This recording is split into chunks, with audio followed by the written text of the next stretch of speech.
Hey everybody, this is Yawgmoth for Prez. Just going ahead and running down the deck list before we jump into a league.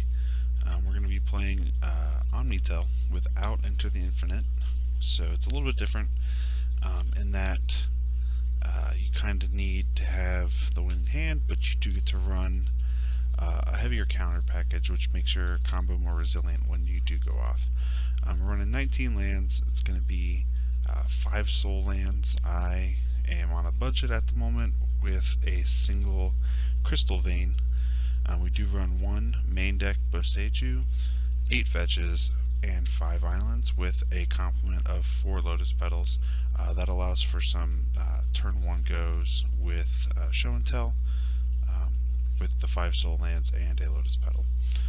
Currently we are on a package of 4 ponders, 4 brainstorms, 2 preordains, and 2 probes.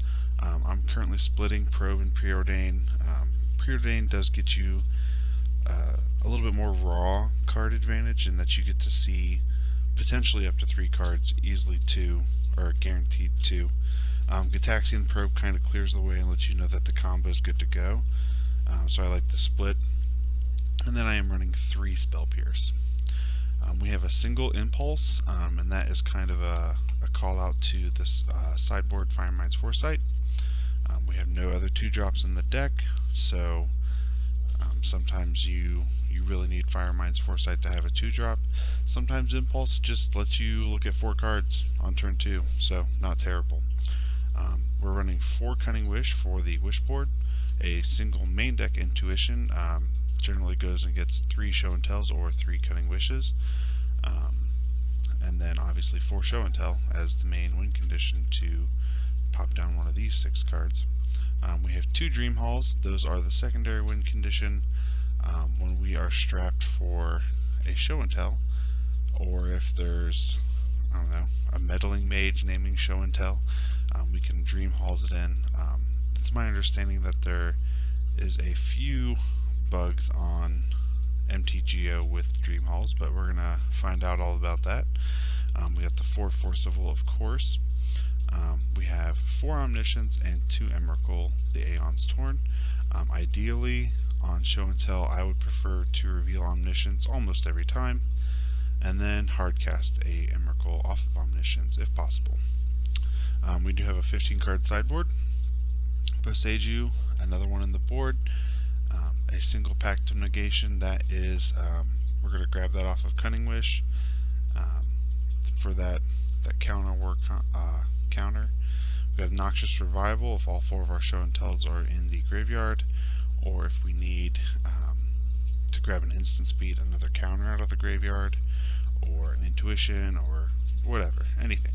Unsummon should not be in my sideboard, but I am currently short 1 card on finishing this deck. So we have our 4th Spell Pierce in the sideboard, a Flusterstorm, a Wipe Away. That is going to be removing some permanents that kind of make it difficult for us. We have a 2nd Intuition in the sideboard, a Ravenous Trap for Graveyard Hate. Firemind's Foresight is a combo card. If we get an Omniscience and a Cunning Wish, we can go off and get an instant speed kill. You would search your library for 3 cards, 1 of each converted mana cost, 3, 2, and 1, all instants. So you're going to grab a Brainstorm, hopefully an Impulse if you haven't already cast it, and a Cunning Wish. So you'll cast Cunning Wish, and you'll get Release the Ants, and then you're going to want to Impulse and Brainstorm, hopefully putting back one of these 6 cards again on top, and then Release the Ants is going to, you're going to cast it, and then you're going to return it to your hand because you're going to win the clash. Then you're going to cast it and return it to your hand, and you're going to do that 18 to 20 times, and it's basically like a grape shot. We have a Trick Mind. It's basically a split second.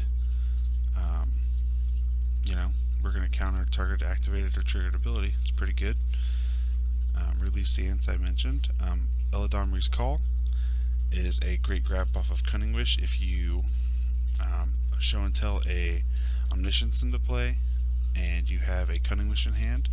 If you don't need to go for the instant speed kill, you can Cunning Wish for an Eladomrix Call, search your library for an Emrakul, hardcast it, you get the extra turn trigger, and then on the following turn you're going to swing for 15 with 6 Annihilator.